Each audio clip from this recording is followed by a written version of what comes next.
Tällä videolla annetaan neuvoja etäkokouksen järjestämisestä Teamsille. Teams-kokoukseen voit liittyä esimerkiksi Outlookin kalenterin kokouskutsun kautta. Liittyessäsi kannattaa varmistaa, että kamera ja mikrofoni ovat kiinni. Voit avata niitä sitten tarvittaessa.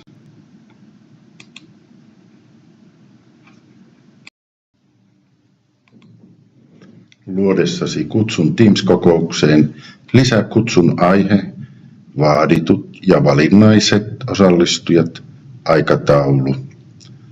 Kutsu osallistujille lähetä painikkeella. Ole kutsujana ajoissa paikalla tarkistaaksesi paikalla olijat ja avaamassa kokouksen. Kokouksessa voit kirjoittaa viestiä keskustelupainikkeen kautta.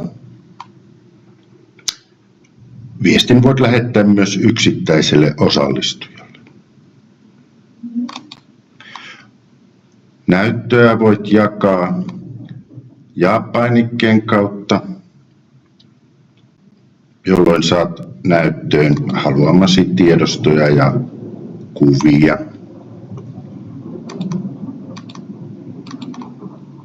Kokouksen päätyttyä voit klikata poistu -painiketta.